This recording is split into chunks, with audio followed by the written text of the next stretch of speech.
Hello everyone, this episode will be about the AM Live Vulnerability Management Online Conference. I participated in it on May 17th. The event lasted 2 hours. Repeating everything that has been said is difficult and makes little sense. Those who want can watch the full video or read the article about the event, both in Russian. Here I would like to share my impressions, compare this event with the last years, and express my position. Let's start with the format of the event. The AM Live platform is absolutely unique because it allows representatives of all the leading Russian VM vendors to have a direct dialogue. It is even difficult for me to imagine something similar in the West. This is too bold and perhaps dangerous for marketing. Huge respect to Ilya Shabanov for developing such a format in Russia.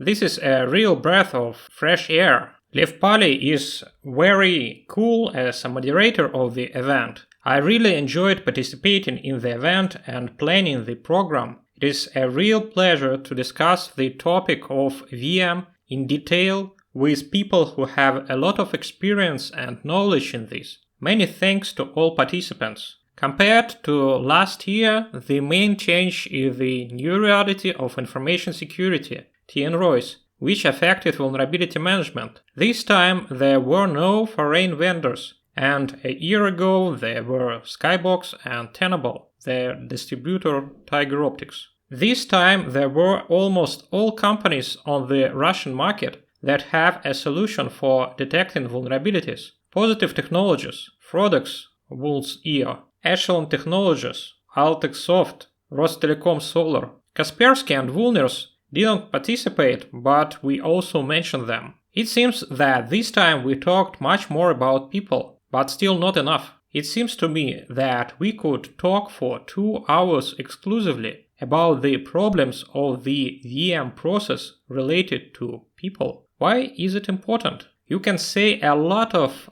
correct things about Plan, Do, Check, Act, which in the case of VM has the form of scope, assess, prioritize, remediate. But this doesn't bring us closer to how this process should be arranged in practice and how a particular CISO should effectively implement this process. Obviously, most of the maintenance work falls on vulnerability management analysts, but it's not entirely clear how to determine how many people are required depending on the size of the organization and its infrastructure. Should they only work on VM tasks? Should they only address infrastructure vulnerabilities? Or all organizational vulnerabilities, including AppSec and SDLC? What algorithms and playbooks they should use? Should they investigate specific vulnerabilities from a practical exploitation point of view? Should they be directly involved in fixing vulnerabilities?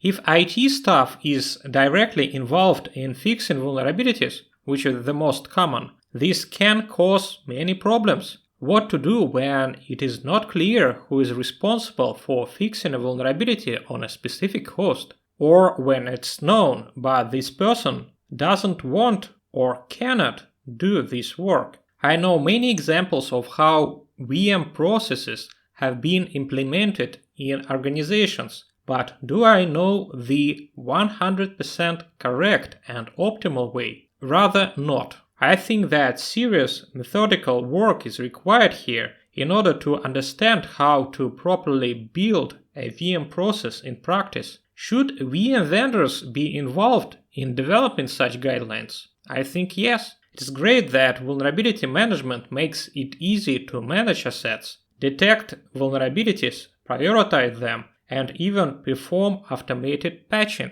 But the question is, how much can it be trusted? In the question, can you really do it? There is no disrespect to VM vendors. This is an invitation to move away from traditional marketing slogans and take a closer look at how it is implemented. Asset management. Can you guarantee that you will collect all the hosts that the organization has? Are you sure you will do it better than the CMDB or monitoring system supported by IT.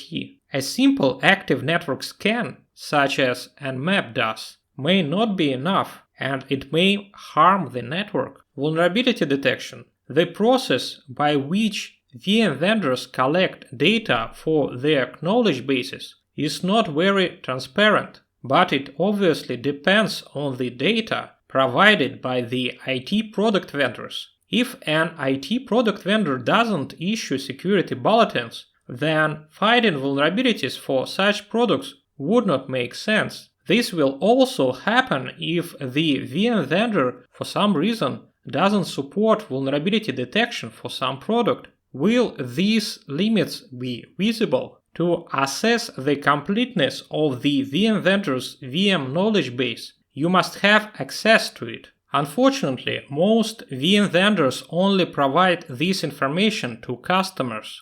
Although access to such information is needed primarily to decide whether it makes sense to become a customer. Vulnerability prioritization. The completeness of the VM vendor's knowledge base affects the ability to prioritize vulnerabilities. Does the VM vendor really know enough about exploits and exploitation in the wild to make adequate recommendations? How can this be checked? Vulnerability remediation. If we are talking about automated patching, the question is which products can be updated in this way? Obviously, not all products. And who will be responsible if such an update breaks the host? But even in the context of traditional patching, as we are now forced to treat IT vendors with distrust, the procedure becomes much more complicated. Can the VM vendor guarantee that the client will be able to download and install the patch, and that installing this patch will not lead to more problems?